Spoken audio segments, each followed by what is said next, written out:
Want to break down on some of the latest topics from college to the pros?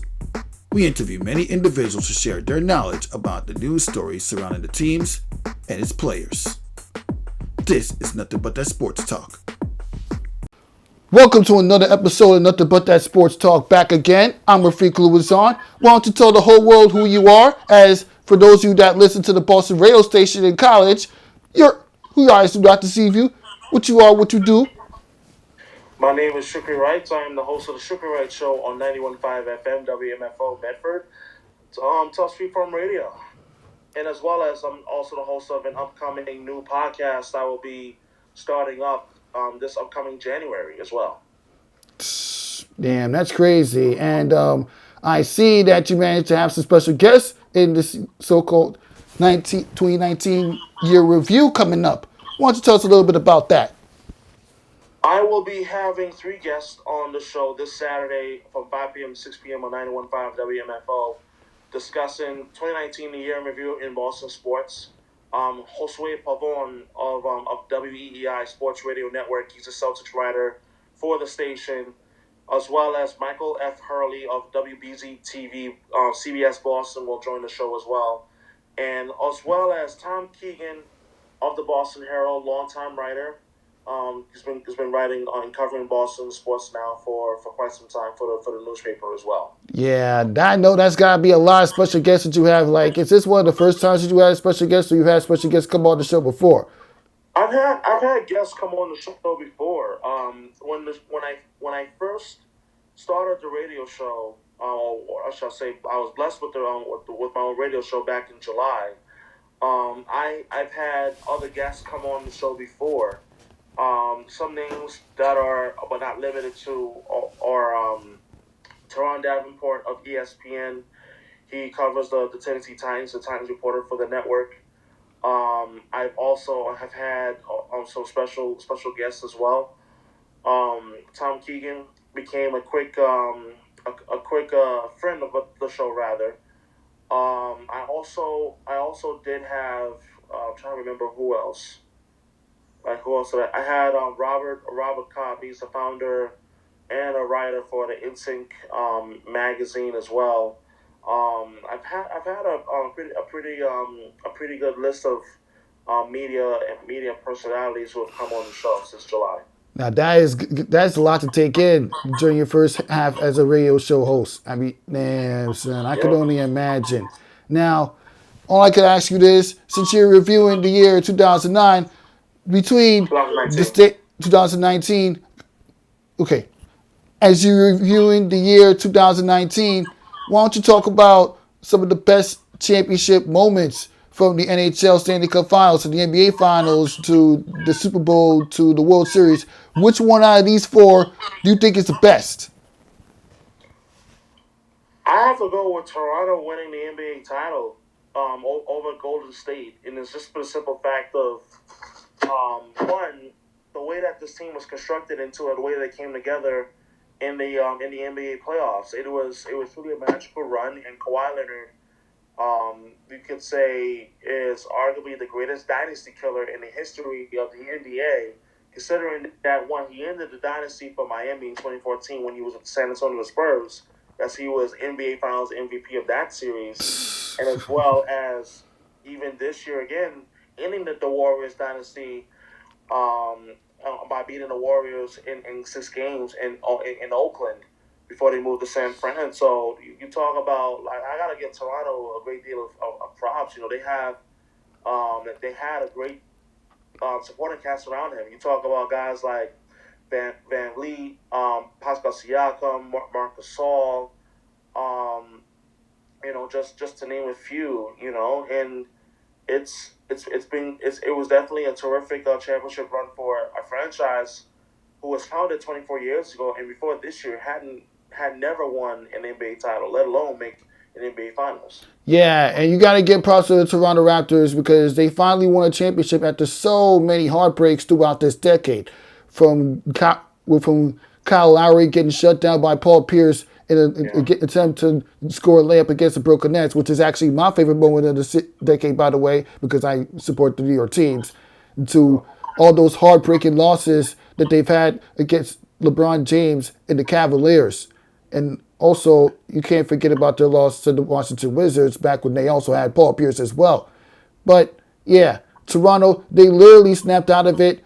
Kawhi Leonard had one of the craziest game-winning shots you will ever see in a Game 7 of a playoff series en route to a come-from-behind series win against the Milwaukee Bucks.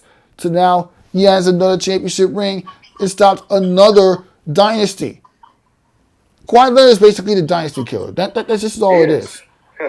You can't really sleep on that.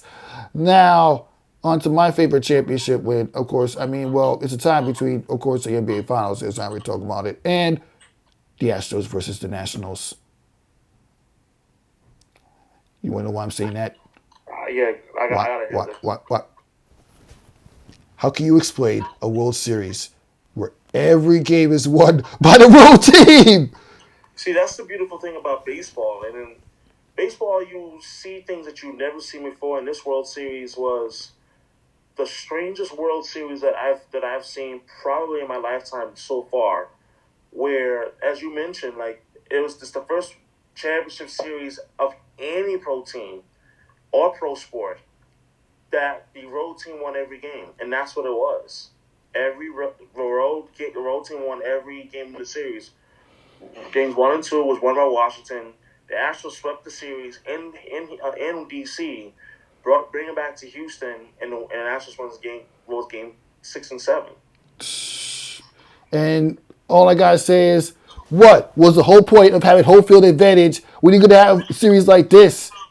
Like, they should just eliminate that whole home field advantage concept altogether. You're gonna have a series like this. It's just, and in some cases it becomes null and void. And you know, like it's. I mean, there is advantage to having home field advantage. Don't get it twisted. But it also comes down to like baseball is the only sport there is where you'll just see some absolute bizarre moments and story headlines on a nightly basis. And that's really what you saw. Yeah, what you also saw is a team that was at one point 19-31 at one point in the season, come all the way back to make it to the wild card, come from behind win against the Milwaukee Brewers, and in Game 5, a come from behind win against the Los Angeles Dodgers, and they swept the Cardinals, the winningest National League Championship World Series winner of all time, and then of course the Astros. You know what's interesting? Like, they're not the first team to have had a horrific record after 45 games or even 50 games and come back to at least get to the World Series. And if anything, they were actually the first team since the 2005 Astros when they started 15-30. Remember that team with Craig Biggio and Jeff Kent and Morgan Ensberg, who was at third base for that team. And they started off 15-30, and people thought that team was done for. And of course, but when you have the rotation of that team, when they had Roy Oswalt, Andy Pettitte, and Roger Clemens as your top three, and then don't forget Wandy Rodriguez as well as your number 4 starter, it goes to show you that it's not so much how you start, it's how you finish. It's how you finish. It's you've seen teams, especially in the last decade, go on some incredible runs, especially in baseball. But to me, in my opinion, not to get too far off topic, none more scintillating than the 2011 St. Louis Cardinals, where I still shake my head to this day. I remember on August 26th of that summer of 2011, they were 10.5 games out of the wild card. Now, this is the year before baseball brought in the second wild card, so there was only one wild card at that point. They were 10.5 games out, and they went on a run of epic proportions that we hadn't seen before, and we will probably never see again. Not only did they win the wild card on the final night of arguably the greatest final night of the regular season in Major League Baseball history, September 28th, 2011, but they go on to upset the 102-win Philadelphia Phillies. They beat the 96-win Milwaukee Brewers in the NLCS, and then that epic 7-game series against the Texas Rangers. And, of course, you can never forget Game 6, that David Freese game. Yeah, I was going to say, that David Freese game was just ridiculous back then. Oh, man. It looked like the Texas Rangers was going to actually finish off the Cardinals that year, and I was. They were up. They were up. Sorry, not up, but they were down the final strike twice, and that says a lot. Bottom of the ninth, David Freese was down to his final strike. We all will know what happened. 10th inning, the Cardinals were down to the final strike, 2 outs, and we all know what happened. Yeah, talk about incredible. It's just a lot of incredible baseball moments that happened in this decade. Like you mentioned that, and we already talked about the Nationals, and we already talked about how incredible the Kansas City Royals were when they were in the World Series back-to-back years, how incredible the Dodgers were when they were in the World Series back-to-back years. It's just so much contribution to add on to baseball's pastime. In a decade where the Yankees have not made it to the World Series once. Oh, man. It's amazing. It's amazing, but it also, I mean, there's a lot of factors that go into it. I just think that for the Yankees, it's not just limited as to just one reason why they didn't make it to one single World Series in this decade. It's easy to point out, well, the general manager, that's his problem, or that's Castro's fault, and so forth. It's a lot more than just that. Like, I think that just looking at it from a holistic point of view, there was a point where the Yankees went through a transition period from the core four to the current crop of Yankees with Judge, Sanchez, Severino. They started coming up little by little, starting in 2015 with Severino, as well as 2016 with the Judge and Judge Sanchez and so forth. So like there's multiple reasons why the Yankees didn't get to a World Series this decade. It's a shame, but hey, you move on to 2020, and that's what the Yankees are doing now. Yeah, that's the best they could do, especially since they had like the second of 2 walk-off losses in a Game 6 series clinching after a game-tying home run. It's just the Yankees just could not hold their own against the Houston Astros. If they had protected home field advantage, they might have been the one facing the Nationals in the World Series. Possibly. But it's whatever. Now let's get on to some NFL, because the Patriots are the top 2 in the American League playoffs. I mean, the AFC playoffs, correction. But yeah, what do you think about the Patriots' chances of retaining the Super Bowl this year? Honestly, I'm concerned.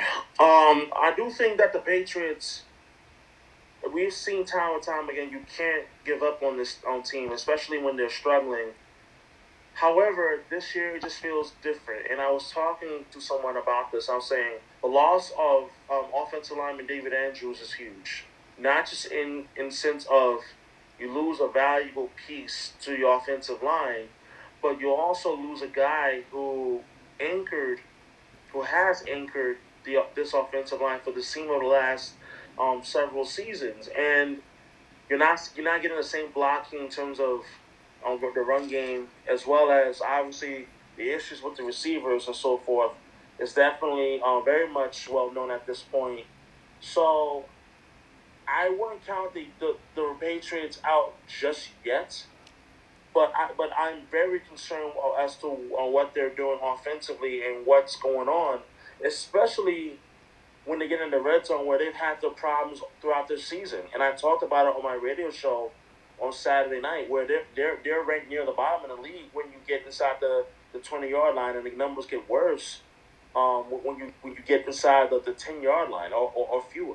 Yeah, and that loss to Texas, and that loss a few games ago really kind of led to some concerns. So I can see why you're concerned, because when I look at the loss, I'm like, how do you lose like that? To a team that's 25th ranked defensively, that's the part that really that concerned me even then, but even like now looking back on it, Yeah, but even the greatest quarterbacks of all time can sometimes have their losing ways.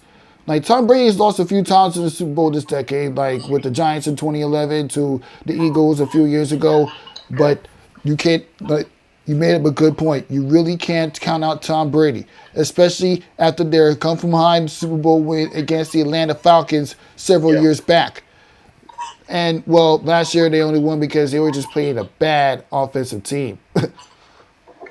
I mean, they didn't play a bad offensive team in the Los Angeles Rams. The Rams were actually one of the better teams offensively in the That's league. true, but they It's the just defense that did a terrific job of holding down that offense to just be points, just a field goal in that game.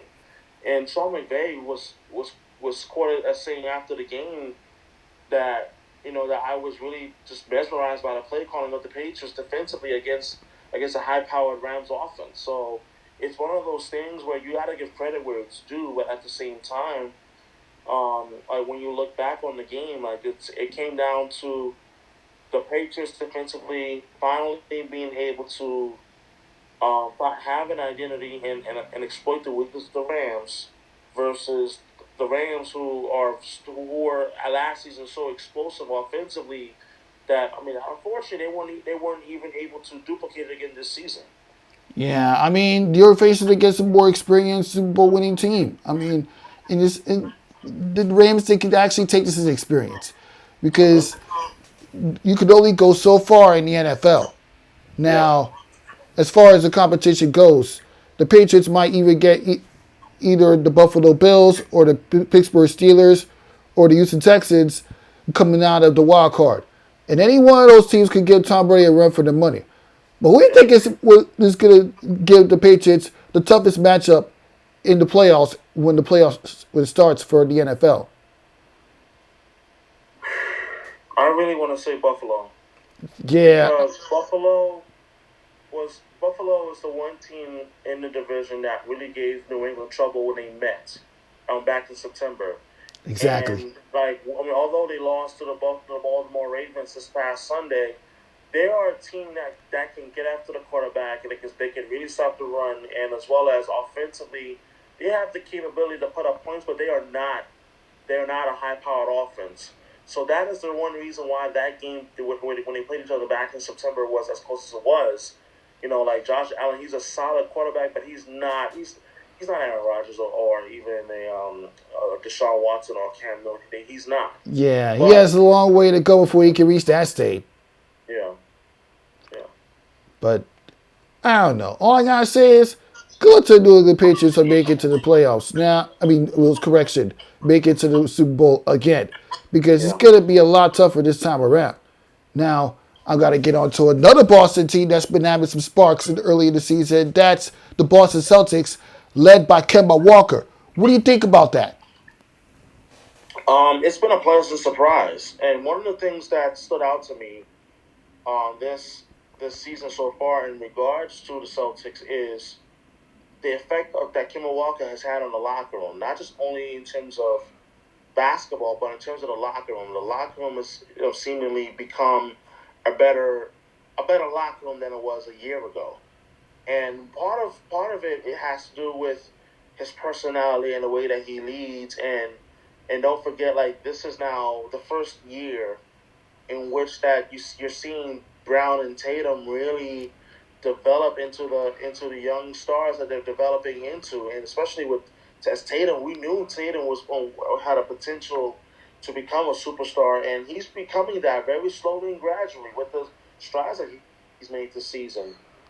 So I really like what the Celtics have been able to do. However, the concern that I have is at the center position because right now your center is in his concert, and he's a defensive liability. So it remains to be seen what Danny Ainge does come the trade deadline in February for the Celtics. But who knows? Maybe a big man, a bona fide big man, will in fact put this team over the hump because right now they are a top 2 team in the East.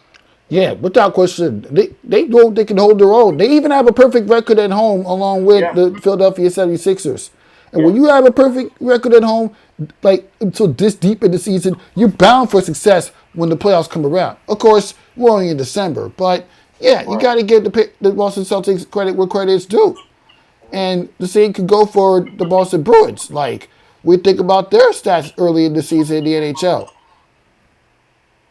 Being fortunate to watch the games and to be at the games on a nightly basis. Um, One of the things that has really impressed me with this team so far is that they have gelled very quickly. Like they're still playing with the sting of losing Game 7 of the Stanley Cup Finals at home. But the number one thing that's really impressed me the most in terms of the Bruins is the maturation of David Pastrnak, who still leads the NHL in goal scorer with 25.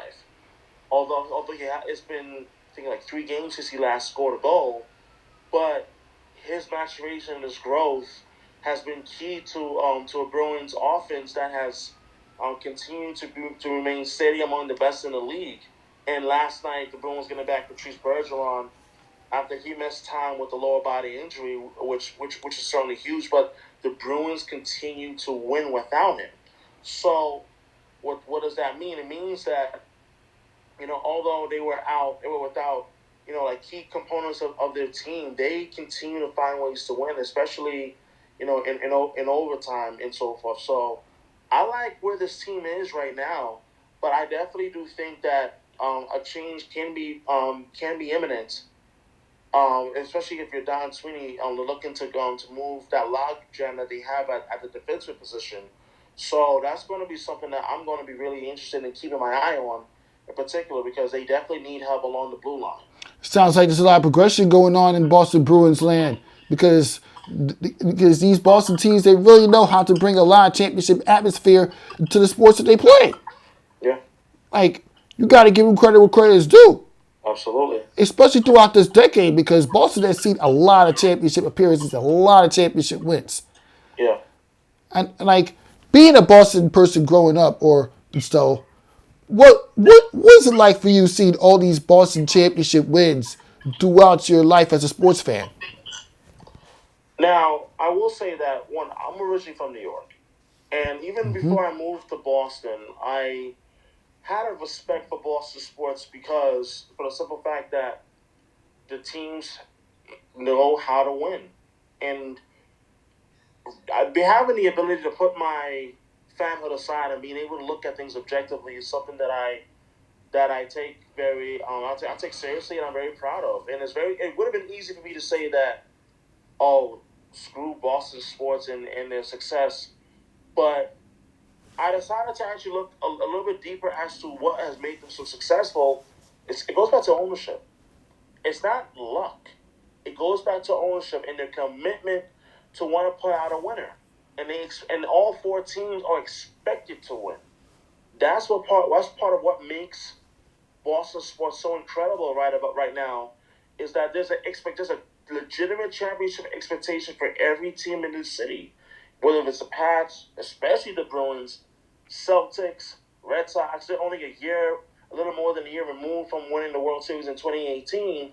So there's that aspect as well. So it goes back to ownership and a commitment to wanting to put the best product on the field or on the ice or on the court for the fans and for them to win. And that's the expectation. It's not the hope. It's the expectation to win now. Yeah, the expectations for Boston is just so high. Even Yeah. after losing the big three, the Boston Celtics had that won a championship in '08 and was runner-up in 2010, which is Yeah. to begin the decade. Boston continues to progress in sports. Mm-hmm. It's just, you can't really sleep on it. I mean, but all I gotta say is this: how far you think that the Boston Celtics could go this season? As far as their defense can carry them, because their defense has been one of the best in the NBA this season so far. But as I mentioned before, their lack of a big man concerns me, and I think it's going to come to a point. Say if they were to run through the East, they go you up against like Philadelphia or even Milwaukee, dare I say Toronto. They don't have a big man, and that's something that worries me, especially when you just look at the personnel that they put out on the court. And I think that right now, I think it's very safe to say that in spite of that one fault, they have several other pluses. Like I like the bench, I like the energy that they bring off the bench, especially defensively and as well as offensively at times. When you have guys like Brad Wanamaker, or Semi Ojale, or even Brendan Walters, just name a few coming off the bench. I really like what I've seen in terms of the overall energy and how it's carried over from the bench to the starters and all those intangible moving parts. So I think it's very realistic to say that the Celtics can make the Eastern Conference Finals. The question is, can they finally get over the hump? That remains to be seen. Yeah, I mean, at least this time around, you don't have to worry about LeBron James when you do because they lost to this guy Yeah. 2 years in a row. And I know that's got to be upsetting when they lost in 2018 Eastern Conference Finals in Game 7. Yeah. Especially with LeBron literally stuffed Jason Tatum. But Oh, especially when you talk man. about when they were up by 12 in that game. They were up by 12 and they just couldn't finish up the Cavaliers. So that was the part that was most upsetting, unfortunately. But you know, Yeah, Boston will always be a sports land. And let's just talk about how you managed to get into the show like that you host. Because you say you hosted the show that you host all the way at the College of Boston. Why don't you talk about a little bit about why you got into sports radio growing up? one reason why I got into Boston radio growing up, well, not Boston radio, but like sports talk radio, was one. My father had a big reason and a big influence into that. When I was young, I remember waking up in the morning to listening to Tintin Wins. I would listen to guys like James Sperry, Lee Harris, like Judy DeAngelis, who just retired a couple of years ago after a legendary career at Tintin Wins. Um, and I grew up like imitating the guys that would do like the newscast on the news radio. And then sports came into play when I was like 6, 7 years old. I remember um, like the first time I really listened to sports talk radio was, I believe it was the summer of 2004. And funny enough, it was Mike and the Mad Dog. Wow. Like they were at that time. This is 2004. They were like, I mean, the preeminent sports talk radio show in America. I mean, of course, in New York, I mean, they were number one, but but they were the one that really planted that seed. Like, wow, like that's pretty cool. And I remember, like I got older, and I really my knowledge of sports, my passion for sports grew. I knew that this is what I wanted to do. This is what I became passionate about. And when I decided to go to LIU for journalism and undergraduate studies, it was it was definitely one of the best experiences I've had in my life. Those years when I was at LIU, and one of the things that ultimately helped propel me into like where I am now is, and as part of my journey, is understanding why I got into it in the first place. Like sports is my life. It's something I live and breathe every single day, and being able to go on the air and have that confidence to be able to speak knowledgeably to thousands of people who may be listening, however they may be listening out there, and it's a powerful feeling, like, and the one, especially when you're in a big market like Boston. um the great thing about it is that they're very knowledgeable. They're very, and I've had people tell me, tell me, I listen to your show, like very, very, very aware and very, very in tune with what's going on. Like, it's like, no, you should know that, and it's great because it makes me want to do even better in terms of preparation, my knowledge, and things of that nature. And it's truly, it's incredible. I've had friends visit me here in Boston, and every one of them have honestly told me, like, there's nothing like it in terms of just the sports. It's just different, like, all the way around. So being that I have been blessed to launch my broadcasting career here in Boston, it's in more ways than one, like, nothing short of remarkable. While at the same time, I'm incredibly hungry, as this isn't the end of all be.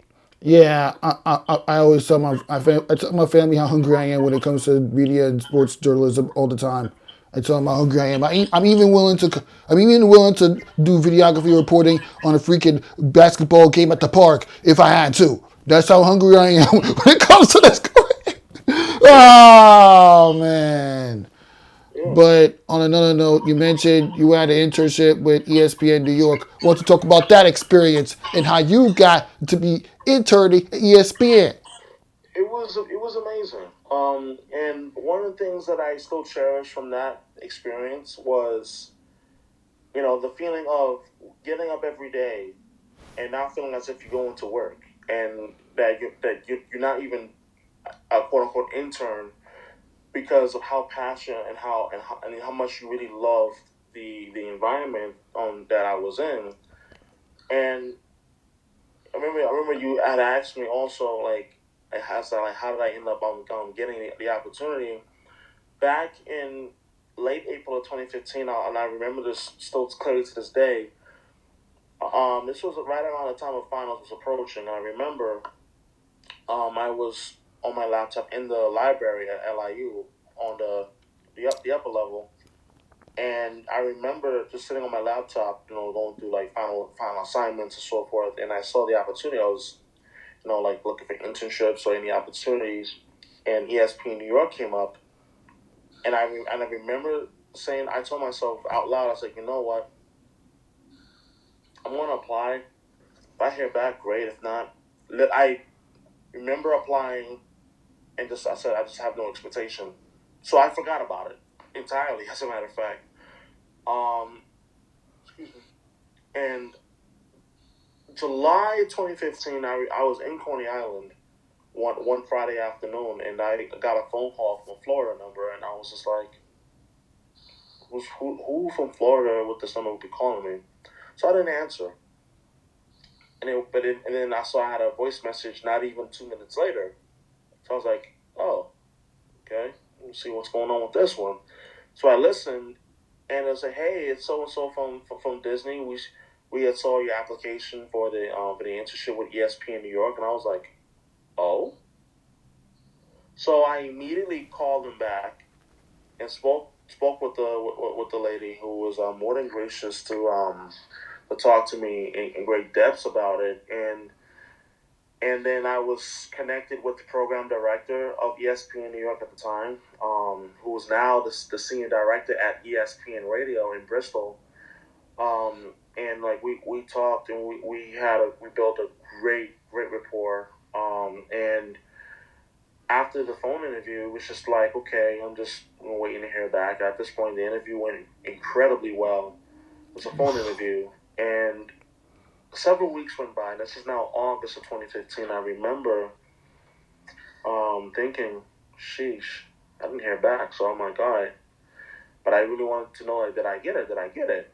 And I was on a bus one morning, and I got a call from the same woman who I spoke to, and she told me the wonderful news that I had been hired as a new intern, and I nearly lost it on the bus. Oh. Because like it was, and even now when I talk about it, it really was truly amazing. And it was like, I remember my teenagers. Now at that point I was 23, and I remember thinking, wow, I was 12, 13, 14. We're listening to 1050 ESPN radio, listening to Michael Kay, Don LaGreca, Larry Hardesty, listening to those guys, and now I'm going to be working alongside with them. It was pretty surreal, and one thing that I'll always treasure is my first day there, which was September 14th of 2015. I remember I got there, and I was scheduled to work the midday and afternoon shows, and I remember Michael Kay came in for like his afternoon shift, his afternoon show, and he saw me, and I introduced myself, and I said, it's a pleasure to meet you, Mr. K. He's like, please call me Michael. And it was just a small moment like that where it was like, okay, It's like, wow, like you're working with guys who are the absolute best at what they do. Remain a professional, be a sponge, and listen very carefully to what they do, but most importantly, pay attention to what they don't do. Um, and and I learned so much from that internship that it even translate even now, even as I'm making a name for myself, as a radio host and personality. It's something that I'm fortunate, and I think one of the things that I've learned is from that internship, and something I'll share with you, is the importance of reaching out to someone and like having a mentor. Um, and it's amazing as 2019 closes how um, something happened in April, this past April, that changed everything, and I mean everything. And this is the one time I will honestly give my now ex-girlfriend a big credit on when it comes to this in particular.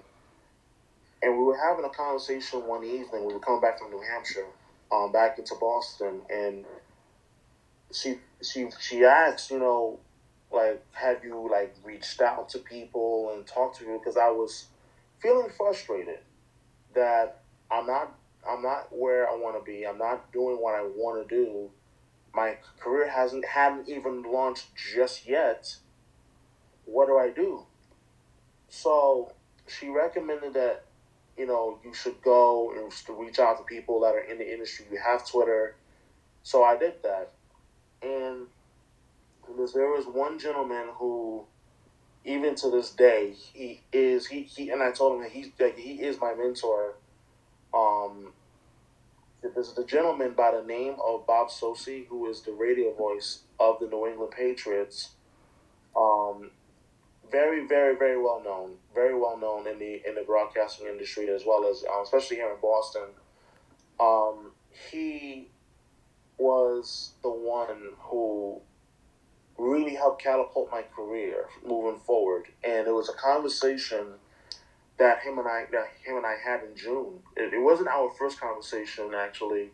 It was actually our second phone conversation, rather. And he told me, what you should do, especially if you want to get into radio, and it's the same thing. The same thing I'm going to share with you as well.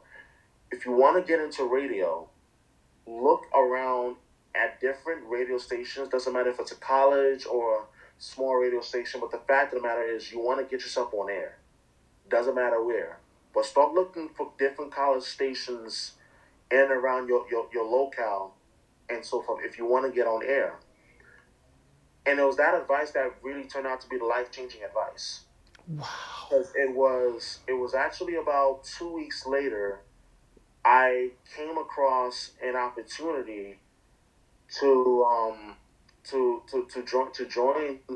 join a station, and be able to receive training and host my own radio show. And it was thanks to a good friend of mine named Pete, who lives in the Boston area, who helped me in that process. And as of the end of June, that's when I made the big announcement on social media that I will be hosting my own radio show, talking all things Boston sports. And Wow. and here I am, like five plus months later, and about to launch my own podcast, like sharing my story. And I think more than anything else, all I want is my story to inspire someone who is truly serious and passionate about sports broadcasting and journalism, that it's very possible, but you have to be willing to put in the work, because it is work every day. It's not just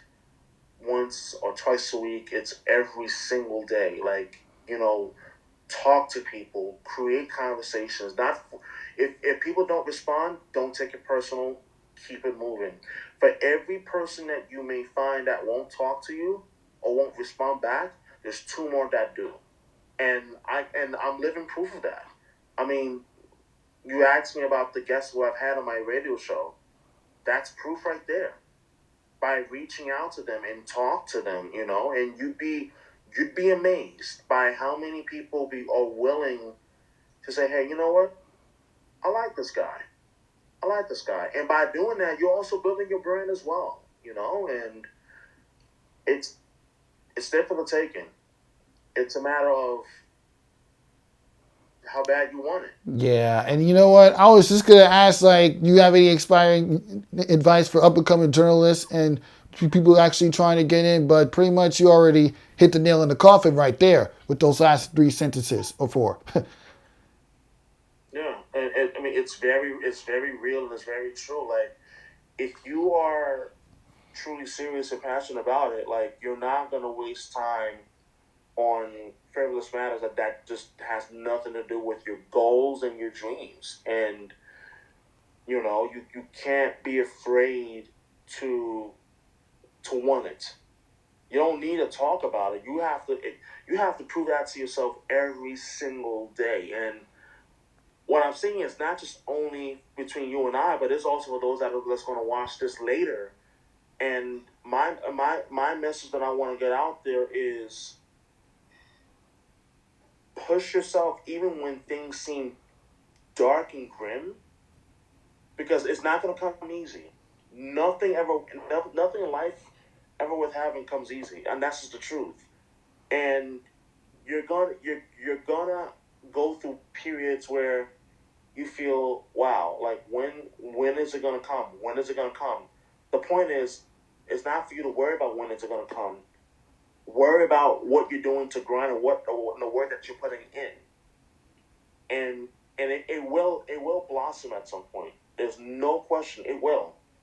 But it comes with patience and perseverance. Exactly. Like, none of this came easy. I'm not gonna sit here and pretend that it did. Not at all. Like, I had to leave New York altogether. No. Let me rephrase that. I didn't have to leave New York, but I left New York because part of it was I fell in love with Boston. But I knew that Boston would be the perfect city to launch my radio broadcasting career. It didn't happen right away. It took more than 2 years, but it happened. So I gotta give you credit where credit is due.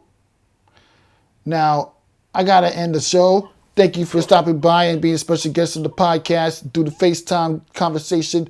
And thank you guys for tuning in. And I hope you continue to progress in your radio show in Boston, because it's only going to get better and better as you get closer and closer to having a debate with Stephen A. Smith on ESPN First Take. Can you imagine yourself, since you had an internship with ESPN, can you imagine having a conversation with Stephen A. Smith? It would, oh man. I can, and God willing, I look forward to the day that becomes a reality. I think it's very possible. It's very possible. It's just a matter of continuing to put in the work and the dedication. Yeah. And I'm going to continue doing the work from this episode going forward. Thank you for stopping by once again. Good luck with your show this week. And to all the big ballers and every sports athlete out there, along with the radio broadcasters and TV broadcasters, get your head in the game.